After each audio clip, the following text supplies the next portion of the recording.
Bon, alors ce qui est fou, c'est qu'il y a beaucoup de gens qui connaissent François Berléand, d'accord? Vous êtes aujourd'hui, au moment où on se parle, un comédien respecté par la profession, par la critique, par le public. Ça n'a pas toujours été comme ça. Non. Vous avez vécu de nombreuses années dans votre vie où vous étiez, en tout cas, c'est la sensation qu'on a de l'extérieur, ce qu'on appelle un second rôle. Même au niveau des seconds rôles, c'est arrivé tard. C'est-à-dire, moi, je faisais des troisièmes, des quatrièmes, les utilités, ce qu'on appelle les utilités au cinéma. D'accord. Donc, je faisais des 25e rôles. Et puis, je faisais du théâtre subventionné. On était dans des spectacles qui étaient magnifiques visuellement, etc. Mais je sortais de scène, je me mélangeais au public après pour boire des coups, etc. Et les gens venaient me voir et me disaient « C'est bien que vous en pensez quoi ?» Ils pensaient que j'étais spectateur, ils ne savaient pas que j'étais comédien. Ça veut dire qu'ils venaient de vous voir sur scène Oui, et ils ne se rappelaient pas de vous. Non. Non, mais visible. Non, mais attendez, pour un acteur, on suppose que c'est insupportable. Vous le viviez comment? Non, mais c'était mon destin. Je savais que j'étais pas mauvais. Alors, je ne savais pas que j'étais bon ou pas, c'est pas la question. Ça, Il y avait pas, un peu d'estime de soi à ce moment-là. Je savais que j'étais pas mauvais acteur. Parce que j'avais des gens importants pour moi qui me disaient « T'es bon acteur ». Et j'avais besoin que de ça. Et alors, est-ce qu'il y a, ça s'est passé progressivement ou il y a quelque chose qui fait basculer, que ce soit au théâtre ou au cinéma? Alors moi, je pense évidemment à ma petite entreprise, Pierre Jolivet, Oui. vous avez un César.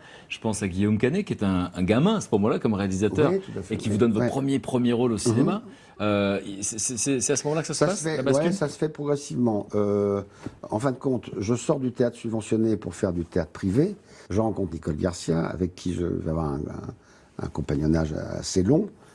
Et puis, j'ai eu la chance que Pierre Jolivet, en fin de compte, voulait Marielle. Et puis, Alain Sarr, de producteur, dit « Écoutez, je n'ai pas réussi à trouver le financement adéquat, donc vous avez la moitié. » Et donc, excite Jean-Pierre Marielle. Et moi, j'arrive sur le rôle. C'est votre... Attendez, vous faites ça tout le temps. Hein. Tout à l'heure, c'était un rôle pour Arditi, etc. Oui, mais c'est Là, ça. vous dites... Mais oui, mais Non, mais beaucoup c'est d'acteurs comme ça. ne le racontent pas. Mon idole, c'est Dussolier qui devait le faire. Et on avait proposé à Dussolier en premier. On se construit avec les refus des Bon, autres. c'est le aussi. principe du métier. Oui, C'est le voilà. principe du métier, mais beaucoup Oui. ne le disent pas. Bien sûr. Vous le moi, dites. je remercie Dussolier. André, je lui ai dit, je te remercie. Comment ne pas te remercier? Grâce à toi, j'ai fait, je sais pas, 4-5 rôles qui m'ont permis d'exister dans le métier, quoi. Exister et devenir indispensable. Voilà le destin tardif de François Berléand. Il est désormais une tête d'affiche, décroche une nomination au Molière, 3 au César, dont une sera récompensée par la statuette dorée.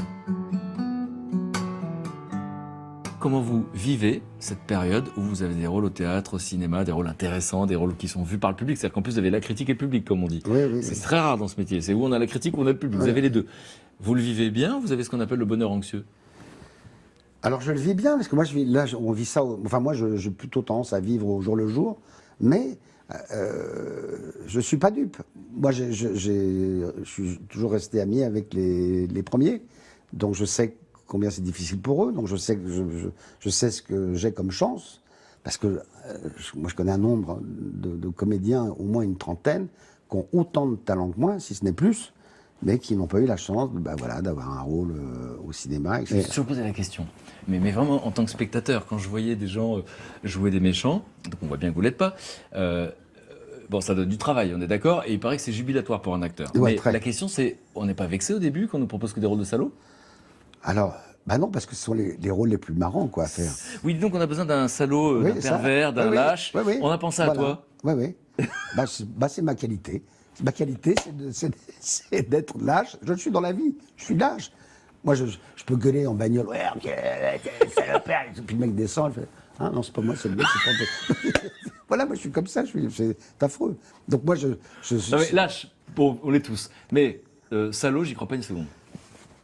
Oui, mais alors là, pour le coup, ça, c'est vraiment jubilatoire. Qu'est-ce qu'il y a de jubilatoire? C'est-à-dire que c'est une partie de nous qu'on n'exprime pas dans la vraie Bah vie? voilà, c'est ça. Ce qui est drôle, c'est que quand j'ai commencé à jouer un bon nombre de salopards, à un moment donné, je me suis dit, il faut que je me montre à la télévision que je suis gentil, déconneur, etc., que je fais rire. Donc à un moment donné, je faisais toutes les émissions possibles et imaginables pour montrer que j'étais bon vivant, Parce sympathique, qu'avant ça, avant etc. ces émissions, il y avait des gens dans la rue qui se disaient, ou Oui, dans des commerces. par exemple, quand j'avais fait le méchant directeur des choristes, des parents avec des enfants comme ça qui me croisaient dans la rue.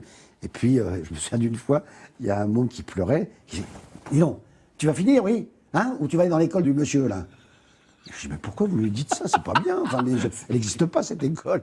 Moi, je me souviens, adolescent, il y avait Dallas, la série, et il y avait le méchant JR. Oui. Et j'avais lu dans un magazine télé qu'il avait des gardes du corps parce que les gens pensaient qu'il était vraiment méchant. Voilà, c'est c'est pour ça que ça. je vous pose la Bah question. oui. Un jour, j'avais joué j'étais pas connu, j'avais joué le rôle d'un gendarme qui déposait, et mon voisin, ça faisait 4 ans que j'habitais là, m'a dit, ah ben, on savait pas que vous étiez gendarme. Je suis pas gendarme, je suis comédien. Donc, c'est très étrange. Bon, Hein. en tout cas, vous savez ce que ça veut dire, ça?